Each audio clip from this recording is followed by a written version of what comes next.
الحمد لله رب العالمين. الصلاة والسلام على أشرف الأنبياء والمرسلين وعلى آله وأصحابه أجمعين. أما بعد فأعوذ بالله من الشيطان الرجيم. بسم الله الرحمن الرحيم. عن معاذ بن أنس أن رسول الله صلى الله عليه وسلم حضرت معاذ بن انس رضی اللہ تعالیٰ عنہ روایت کرتے ہیں، نبی صلی اللہ علیہ وسلم نے ارشاد فرمایا، من اکل طعاما ثم قال، جو شخص کھانا کھاتا ہے اور کہتا ہے الحمد للہ الذی اطعمنی ھذا الطعام، تمام تعریفیں، تمام حمد اللہ رب العالمین کے لیے ہے جس نے مجھے یہ کھانا کھلایا، ورزقنیہ من غیر حول منی ولا قوت، میری قوت اور تصرف کے بغیر مجھے یہ عطا فرمایا، غفر لہ ما تقدم من ذنبہ، اور اس کے تمام گزشتہ گناہ معاف کر دیے جاتے ہیں۔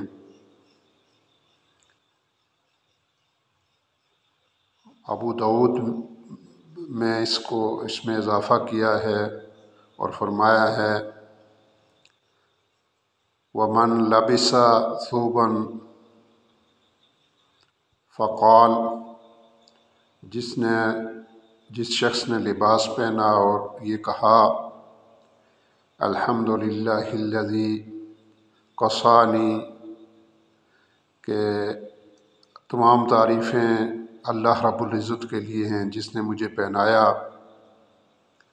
ورزقنیہ من غیر حول منی ولا قوت،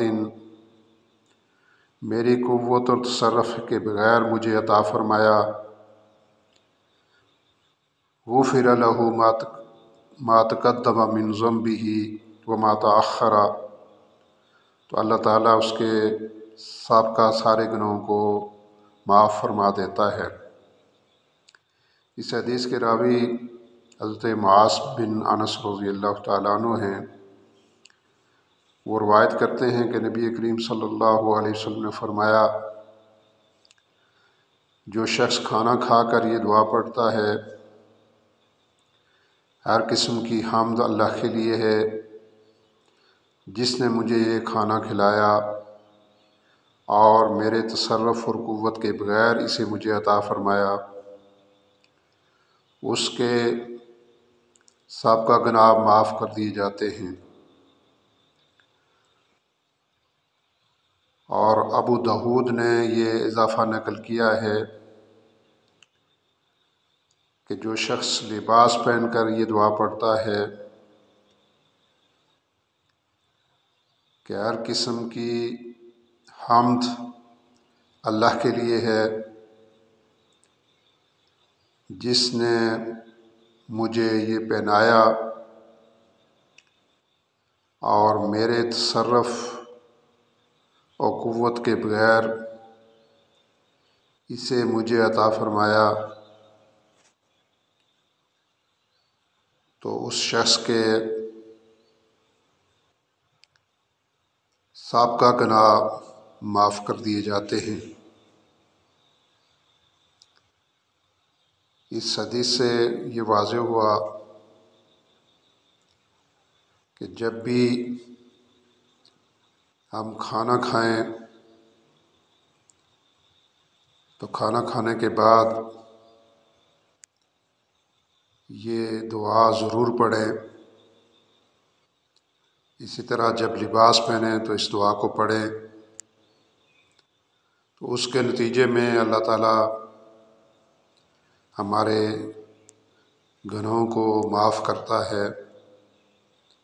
تو یہ کھانے کا کام بھی ہم روزانہ کرتے ہیں، لباس پہننے کا کام بھی ہم روزانہ کرتے ہیں۔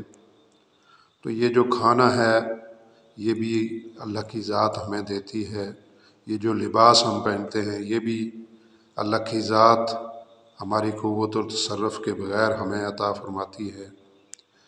تو ہم اس موقع پر اللہ کا شکر ادا کریں، اللہ کی شکر گزاری کریں۔ تو جب ہم اللہ کی شکر گزاری کریں گے، اس کا شکر بجا لائیں گے، تو اللہ تعالیٰ ہمارے گناہوں کو معاف فرمائیں گے، ہماری مغفرت فرمائیں گے، ہماری دنیا بھی سنورے گی اور ہماری آخرت بھی سنورے گی۔ اللہ توفیق عمل نصیب فرمائے۔ وآخر دعوانا الحمدللہ۔